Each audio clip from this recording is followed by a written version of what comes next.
Welcome to TWitWoW, the best wrestling podcast made for wrestling fans, by wrestling fans, on the web today. I'm John, that's my cohort and commentary Ashton, and this is our Women's Wrestling Revolution, the show must go on review.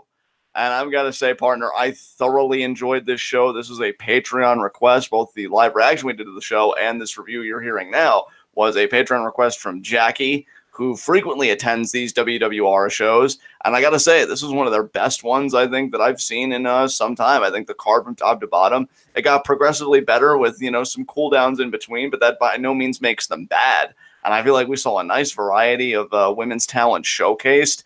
And yeah, I just really like the different variety of matches, the stories told, and everything else. There was one match that I feel like really stood above all others for me personally. Maybe two matches in like contention with each other. But on the whole, I had a lot of fun with the show. I thought it was a great time. What did you think? Yeah, man, I definitely agree. I actually feel like there were two matches for me personally that really stood out above the rest. But as you said, on the whole, this was a great show. I really enjoyed most of these matches, and I didn't really get bored or dislike any of them either. Absolutely. So let's get right into this, man. With reviews, we don't really do like Heat of the Night or any of that crap. Our first matchup here was Allie Reks versus Nadi. And now this was a very short match. Not really a lot to say here. I'd be curious, like, how new either woman was, because Nadi, I just got a feeling from one of them that they might be particularly green. Wasn't bad, though. I think what worked this match advantage was its brevity. Just the idea that it was short, didn't overstay its welcome. Allie wins after a DDT counter from a suplex attempt. And yeah, not really much to say about the match because of how short it was. Is there anything you want to offer at all? I'm trying to find Allie Reks as far as like when she started wrestling and stuff like that. Oh, here we go. Oh, wow. She's 23 years old. She'll be 24 in a month, basically. She debuted in 2014, and Nadi debuted in December of 2015. So we might as well just say that she's been wrestling since 2016 because, like, the few days of 2015 that she was wrestling probably shouldn't count. Yeah, it does show a little bit, I thought, at least, in this match. But again, it wasn't terrible by any means. I'm not going to rant, right? Because, again, it was so short. And nothing it was a solid, really quick little, like, I don't want to say a throwaway match, but it was forgettable. I'll say that. Yeah, absolutely. So, with that said, we go from that to Maria Manic versus Davienne. And now, this was more memorable, but I don't know if it was much better. Right. I do like Maria Manic, though. She throws some pretty solid strikes. Yeah, Maria Manic definitely has good form in there. I think you mentioned her, like, about her having the better technique on live reactions, and I definitely agree with that. Davienne, I thought, did well in the heel role. I think she's a solid character. Like, not over the top or anything, but, like, you can tell just, like, the vibe she gives off and the story she goes for. She started working on the leg of Maria Manic at one point. I would have liked for her to be more committed to that because I feel like that would have been an interesting story to see Maria Manic overcome, but that really wasn't the story they were interested in telling. And yeah, ultimately Maria Manic does get the win here after what seemed like a fireman's carry, like flapjack, or I don't think it was a TKO or some maneuver like that, but it put Davienne down. And it was a great visual because they're both bigger women, and I thought Maria moved very well. We got a crossbody from Penelope Ford. That made it fun. So on the whole, good matchup here. Yeah, absolutely. Yeah. So it's kind of funny because, like I said, this match was a little more memorable, but it wasn't necessarily much better. And I think that a big part of the memorableness or memorability, I guess I should say, of it was Penelope Ford. Yeah, Penelope Ford, I'll tell you, she's definitely something special. But, then we go from that to Skylar versus Terra Callaway. And I'm actually going to let you go first on that because I feel like we both came away really liking what we saw from Skylar, who, according to Jackie, like, is new-ish, and hasn't she been wrestling like just shy of 2 years? I feel like she was newer, but I really thought that she showed something special in this. I really like, especially her strikes to me really stood out as like exceptional. I thought that she had great strikes. They really felt legitimate. She was stiff, but without like being like so stiff that she's injuring someone or anything like that. That said, though, I will give credit to Terra Callaway too. She moved pretty well for a woman her size. She was a bigger woman. She moved pretty well. She sold really well. I think that she did a great job in this too. So I really want to give credit to both women in this. I would even say, in hindsight, now again, I said something completely different while we were live reacting, but in hindsight, this might have even been a better match than the following match, Willow Nightingale versus Vanity, which was also a really good match. But I think Skylar versus Terra Callaway might have even been a little better than that in my mind. Skylar, to me, what I really liked about this, she clearly, I think, plays the fiery babyface very well. I loved your sentiments about her strikes on live reactions. She's almost got like that bit of like strong style to her. And we even saw a bit of like Lucha Libre influence. I thought she had like a seated senton off the top rope and stuff. So she's a good hybrid. And you know what? It's funny because we said in the opener with Nadi and Allie Reks, like, the time wrestling between the two. Sometimes time doesn't matter when you're just good, because Skylar doesn't have that much time under her belt either. And I feel like she's one of those quicker studies, like just really takes to it like a fish to water kind of thing. I really liked her. And I think if we're going to keep covering WWR shows, which given, Jackie's requests and that whole thing seems very likely, I do hope that we see more of Skylar, because that's a woman's wrestler that I can get really excited about. This is a fun match. Ultimately, though, she does not win. Terra wins, and she was okay. I really didn't have much more to say about her. I felt like she moved decently enough. She was a solid obstacle. Really, I felt like it was more about Skylar overcoming that obstacle and her telling that story through her body language and her offense, which I think she did well. But Terra does ultimately get the win. Yeah, absolutely. So Terra picks up the win here, and then we get into our next match, which was, as I suggested earlier, Willow Nightingale versus Vanity. I gotta tell you, man, this was solid. I feel like going into this match, I actually had my hopes up because I thought I remembered Vanity being like really impressive and moving really well, but I think I might have been thinking of someone else and got her confused with Vanity. So I was a little bit disappointed by Vanity here, but Willow was still pretty fun. Willow is definitely a fun competitor to watch. I love, again, like you got this bigger woman that can move, and she moves with the fluidity and does really cool stuff. And the finish of this thing with the middle rope moonsault, and it was a good looking moonsault for a woman her size especially. And yeah, Nightingale, I think that's another one. Like if I saw her with any kind of regularity, because there are the brands that we cover regularly, and then there are the brands that are only visible to us because of like Patreon and whatever. If she was like more regularity, she'd probably honestly be at the very least like on an honorable mentions of a Fave 5 and maybe even crack a Fave 5 before too long. I just love her style in there. And again, I love, especially for like the younger fans out there that aren't quote unquote smartened up like we are, when you get that that contrast between, oh, they look big, so they probably do power bombs and choke slams, and you're seeing freaking Nightingale doing moonsaults. Like I just think that's the coolest shit. I love that. So yeah, it was a fun match. I liked Vanity here, but I definitely agree with you. I think that the story here is more just how impressive Nightingale is, at least for me, and I know for you too. So yeah, she gets the win. I can't wait to see who she faces next. Should be a good time. Absolutely. All right, so our next match was, I'm pretty sure the match that you and I agree was match of the night by quite a bit. Jordynne Grace versus Priscilla Kelly. Dude, this was so good. You go first on this one, man. What do you think about this? Yeah, this was a really, really solid match.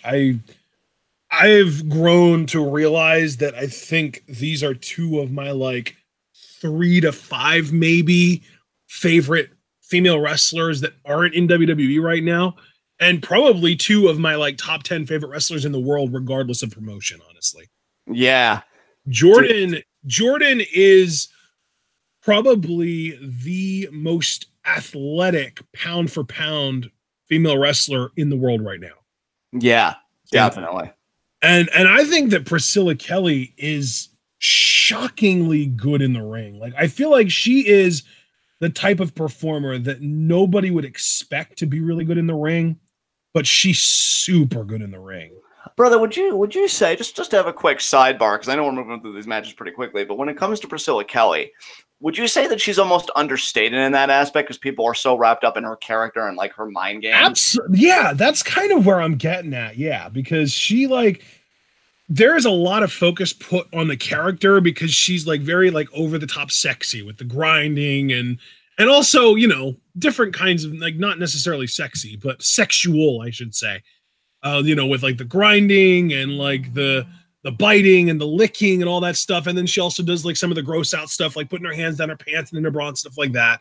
And of course, there was the thing with her, the recent thing with her pulling the bloody tampon out of her pants and shit like that and shoving it in her opponent's mouth. But I think that all of that stuff is causing her actual in-ring ability to go very much overlooked, because like she's so good. And she's still so young. She's actually younger, I think, than Jordynne Grace, who is also ridiculously young. So yeah, like we even did like a little exercise where I was like, how old do you think like the combined ages of these two women is right now? And you were like, oh, probably like 40 something, 41 maybe. And I was like, yeah, it's like 41. And I used like fractions. It was like 41.67 or something crazy like that. But like, it's just nuts to think that these two women at the time were 20 or 19 even and 21 years old. And they were putting on a match of that quality. And it's really crazy to think that at the time of the match, their combined ages was actually lower than John Cena's current age today. Wow. Yeah. That's crazy. Nuts, man. Right? It's crazy. Yeah. Jordynne is just an absolute freak athlete, because the thing is, like, if she was 110 pounds, I would still be impressed by her athleticism. But the fact that she's thick and like a bigger woman and like built like a bodybuilder, or not a bodybuilder, built like a power lifter, that makes it that much more impressive that she moves the way that she does. And then like Priscilla, man, we might as well call her Precision Priscilla, because she is one of the best technical in-ring performers that I've seen in the indies. And she's still so ridiculously young. And the thing is, like, she's at an age where most women, you would be able to say like, oh, well, she's still kind of green, but I don't notice any greenness from Priscilla whatsoever in her match. No, dude, no. Like, again, that's why, you look at young people, like, again, being green isn't necessarily a bad thing. That's why you get the education. That's why you get better. But yeah. She is going on her 4th year in wrestling, because she started wrestling, or she made her in-ring debut, I guess, in March of 2015. So she is going on her 4th year. She'll be entering year 4 in March of this year. But like, still, like 4 years and that good already is just crazy. That's what I'm saying, dude. Like, again, there's nothing wrong with like being at a certain level if you're just starting out. But I mean, you can't lie. There are just some people that take to this quicker than others. And the way Priscilla has taken to this, and that's why, like, the recent stuff she got mired in, I feel bad, because I think she's an extraordinary talent, and people need to, get their head out of their ass, because I really do think, like you said, she's one of the best women's wrestlers not working in a major promotion. And Jordynne Grace, man, the whole thick mama pump thing, I love it. I love how she carries herself in the ring. She seems to have like a good bit of personality. I think she's even got more that she may not be showing us, which it would really be cool just to really see her come out of her shell and like show that more personal side. But I think they're both tremendous competitors. I loved everything about this. Like, if you wanted to take, say, a wrestling fan from like the Attitude Era that just associates women's wrestling with like bra and panties and fighting in a big pool of mud and all that stuff, and you wanted to show them what women's wrestling has become in the best possible way, you show them a match like this, because this was absolutely phenomenal. I was a huge fan of this. And ultimately, Priscilla Kelly does get the win with the grounded octopus stretch, which I was surprised to see Jordynne Grace tap out. But Priscilla, man, great character, great in-ring ability. I hope one day she does find herself in WWE, because she was in the Mae Young Classic. And I think she would thrive, because that's the thing. Now that women's wrestling, we're getting like checking off all the boxes with like the big matches and everything. We need more, like, to me, larger than life characters. And that's what Priscilla's got with her psychology and everything. So I hope one day she gets more visibility, because she definitely deserves it. And Jordynne's just got the fucking world in her hands. So good stuff all around. Absolutely. All right. So then we got to our next match, which was it was a first tag team match of the night. Karen Q and Tasha Steelz taking on Team Sisterz, of course, that being Ashley Vox and Delmy Exo. I think we've finally gotten who's who as far as Team Sisterz goes down pat, finally. But yeah, this was a fun match. I mean, I would say better than the first 4 matches, but not on the same level as the 5th match. Yeah, I would agree with that. I would agree with that. I must say, for me personally, I don't know how this opinion's going to vibe with Jackie and just other big women's wrestling aficionados. I think I like Karen Q as a tag team person. I really liked how she worked with Tasha. I like that she kind of got to divvy up match time. With singles, I run too hot and cold with her. She's just kind of there for me. But in a tag team, she seems snug, seemed good. Team C-Stars, adorbs, first and foremost. But, honestly, like, it was a good match. But honestly, I think the tag match we got later was a lot better than this. But we did get Karen and Tasha winning. Tasha also wasn't bad, by the way. I liked her in there. She was good. And she ends up getting the pin. I want to say that she pinned Ashley after a victory. No, I think it was Delmy that she pinned at the victory roll. And after the distraction from Alexxis and Taeler. So Tasha and Karen get the win. And yeah, that would come back around later, but we'll get to that in a few moments. Anything else you want to say about this tag match? No. This was like, if I were ranking the matches as far as best to worst, this one was probably right smack dab in the middle, number 5. I completely agree with you. All right, well then let's get to what I would say is probably number 4, Sonya Strong versus Gabriela Rio. Really enjoyed this, especially when I figured out who was who in this match. So yeah, I mean, good stuff. Gabi, I think, moves great in there. Sonya, you could kind of tell she was a heel because there was a moment in the match where she was kind of walking away from Gabi, and then right when Gabi was close, kick to the gut, and just kind of taking advantage, kind of blindsiding her there. Yeah, man, I had fun with this. What did you think about this? Yeah, I definitely agree. This was a match that I kind of slept on going into it because I knew we liked Sonya Strong, but I really didn't have any positive expectations for Gabi just because I knew her history and that she was like from Tough Enough, and I really don't expect much from tough people, which should really change now given what we know, because like Evilise, Marty, Son of Havoc, like the Tough Enough shouldn't necessarily have that kind of veil over it where it's like, oh, well, if you come from Tough Enough, you automatically suck anymore.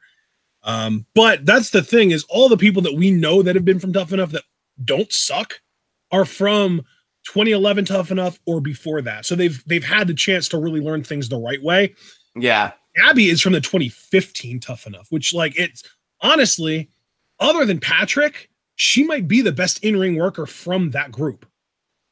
Yeah, I would agree with that, actually. I really liked how Gabi kind of carried herself. Which, if you would have told me that 4 years ago when that season of Tough Enough was happening, I would have laughed in your face, because she really came off as one of the, like, oh, I'm a model first, but maybe this wrestling thing will work out if I, luck into a win here and get a free contract. Like, God, yeah. Me as like the type to really not be dedicated to wrestling.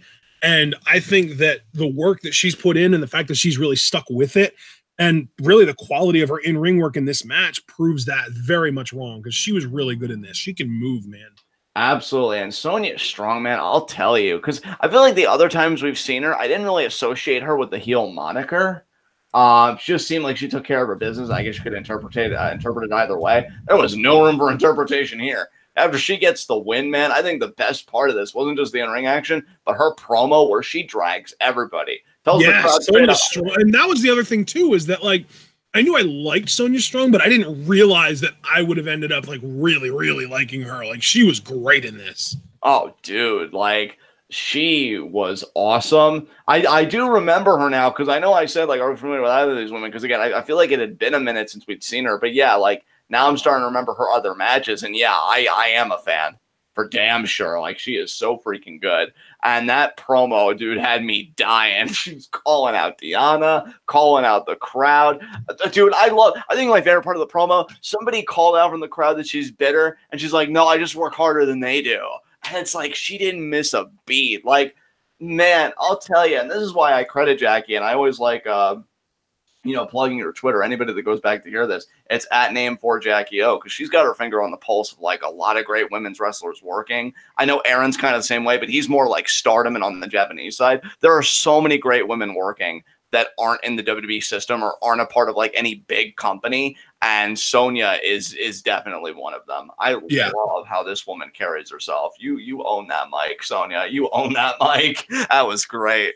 Well, and that's the thing too, is like what really impressed me. Like she was really impressive in the ring, and then she got on the mic, and all of a sudden, like, holy shit, am I witnessing like a top 5 mic worker among women's wrestlers today right now? Yeah, dude, I loved it, man. The confidence and conviction she spoke with, just amazing. Great promo, really, really solid match. Like I said, this is probably like my 4th best match on this show. But then we get to probably my 2nd best match on the show, which was Taeler, Hendrix, and Alexxis versus Twisted Sisterz. This was fun. Dude, this was really where I was competing internally. Did I enjoy this more or equal to or whatever the Hendrix, or excuse me, not the Hendrix, the Priscilla Kelly, Jordynne Grace matchup? This was a really fun tag match. And if there's anything I want to take from live reactions and reiterate here, Twisted Sisterz as a tag team, WWE, if you are serious about your women's tag team titles, you either sign these women or a women's tag team that kind of embodies what Twisted Sisterz represents. I love the matching aesthetic. I love the synergy and the moves. I mean, they've kind of got that definitely with Boss and Hug Connection and maybe like 1 or 2 other teams, but you can never have enough to me if you want a legitimate tag division. And I loved watching Rosa work here. I think another plus was seeing more of How Dead. I feel like I got to see her more extensively. This was like a 20-minute match. Alexxis, I gotta give Alexxis credit, man. I've never spoken about her at length on these reviews. I loved how she sold like Thunder Rosa dancing and having a good time. She got so angry. That was pretty funny. She's a really good heel, yeah. Yeah. And Taeler Hendrix, dude. I mean, we say it every time we talk about her. Great look, great in the ring. To me, it's amazing to me. Because like the biggest company she's worked for, I think to this day, has been Ring of Honor. And I'm going to just be honest with Jackie and everything. I really haven't seen much of Women of Honor and just their women's wrestling in general. I might have seen like maybe 1 or 2 matches, and one of them I'm pretty sure Taeler was in. But just the idea that she hasn't been contacted by an NXT. I know we've been clamoring for her in Lucha Underground, and I don't even know what's going on with Lucha right now, and hopefully we get clarity on that in the next few months. But, you know, she's so good in there, dude. She's so good. And I really loved the back and forth here. I loved how long they kept Rosa isolated to Taeler and Alexxis. I thought that was great stuff. They really came up as a great heel team. And the win comes thanks to Team C-Stars. And it was funny because it was almost like a replicated thing, because I think Rosa went for a victory roll like on Alexxis, but they decided like not to opt for that. And ultimately it comes with a wheelbarrow code breaker combo. Yeah. And that was really cool from Twisted Sisterz. So I was very happy about that. I definitely agree with you on that. That was great. Yeah, so Twisted Sisterz, huge fan. Huge fan. I freaking love them. And yeah, they get the win here. And it was just a really, really fun match. Anything else you want to say about this, man? I really, I want to sign on to what you were saying about Alexxis being a really good heel. I think that she is one that we've seen quite a few times. I think if I want to say she's been on every single Women's Wrestling Revolution card that we have live reacted to. And we never really talked too much about her, but her facial expressions in this match and some of her reactions to stuff was really good. And I think that maybe a reason we haven't really talked as much about her is because she hasn't really gotten that opportunity to really like do that over the top heel stuff that she was doing in this, or maybe she just didn't try to do it prior to this match. But I really do want to go out of my way to praise her, because we've seen a lot of her, and this is like the first time that she really stood out as like, damn, she's really good at this. And yeah, she is really good at this. Yeah, absolutely. Absolutely. We always talk about Taeler, man. Like we always praise Taeler, and she's great, but she really didn't even do that much in this. She didn't, hit any of her like really cool, crazy signature moves or anything. This was more of like a sit back and let your partner do most of the work match for Taeler. And I'm glad, because it kind of showed us how much of a personality Alexxis could have when given the chance. Absolutely. And then we get to our main event, Deonna Purrazzo versus Awesome Kong. I'm going to be honest. This match was shorter than I expected it to be. It was shorter than I expected it to be, and just my opinion, I was a little underwhelmed. And maybe that's because it kind of goes hand in hand with the length. I think they told the story that you were naturally going to tell. Like, Right. you know, Awesome Kong's the mountain that needs to be, you know, surmounted, you know, because they say insurmountable, all that stuff, and needs to be overcome by Deonna. And really, I'll tell you, I think the one thing this match did really well, despite me being a bit underwhelmed by it, the moment Deonna got the advantage, the disparity in ability, because Kong is like an older competitor and a veteran, was night and day. Like, way to fucking put Deonna over. Because the moment she got that armbar in, dude, it was done. Like, she cranked on it and Kong tapped out. So really, a lot of this was just Kong smothering Deonna, imposing her will, all that stuff, which is fine. But I think what this match did really well, if your whole point was like sending Deonna a great send-off, because I think this was like her final show, right, because of the signing and everything. Yeah. It's not often. It's not often you see a promotion like give somebody a final win on the way out. Normally the rule is, you know, you go out on your back. But not only did they have her win, they had her win really in the context of the situation dominantly, which really surprised me. Because normally when a babyface starts mounting a comeback against a bigger opposition, you can tell it's like a struggle. You know, the breathing's heavy, you know, hitting and just trying to survive. Deonna, no, man, she got that hold in. It was done. So, like, way to put the stamp on it. Yeah, like, very impressive. And especially, too, because, like, it's not like it was, like, random. It wasn't, like, a situation where she just, you know, had the armbar in or had the Fujiwara in, and eventually Kong just decided to tap out. Like, you could literally see the moment when Deonna got her leverage and Kong tapped out instantly when she did. It was immediate. And I love that kind of storytelling when it's like, well, when you have the move locked in, kind of, sort of, then it's a little easier to hold out. But when you lock that shit in properly and really crank on it, it is so painful that not even Awesome Kong can hang. I love that. Yeah, dude, that's an excellent point. And I think that's really what this match did do well as far as like its story goes. The actual in-ring stuff. And see, I'm okay with that though, because I've learned, especially dealing with like older competitors and people that have like that credibility because of who they are, it doesn't always have to be like, oh, the moves were so good in this. If I can clearly tell what the story is, and especially when you kind of subvert the story, because again, I usually know how these stories go, that's enough for me. So I'll give this main event not only a pass, but an enthusiastic, you know, pass. I'll just be like, yeah, it was good. I'm not going to really criticize it too much. And yeah, you know, for what it was, way to really put Deonna over when she leaves. Now, that's a show of respect, I guess, for everything that Deonna did for WWR. And I can only hope, and I'll close out with this before handing it to you for like closing remarks and then I guess taking us home for this review. I can only hope that NXT treats her nearly a quarter as well when it's her time to really get a rub and get pushed in the women's division. Yeah, because apparently she main evented every single Women's Wrestling Revolution show that she was on until she got signed.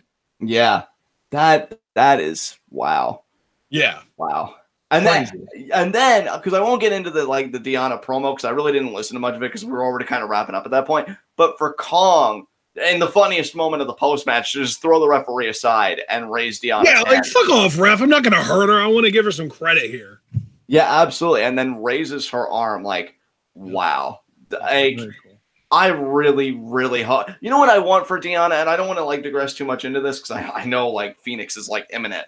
I really hope that they give her one of those video packages that we've seen with, like, Roderick Strong and War Raiders. Give her one of those. Like, show people her journey and shit, and then really, like, unleash her on NXT crowds. I really want her to succeed. Something about this match really made me root for her, like, beyond WWR. Like, I want her to succeed where she is.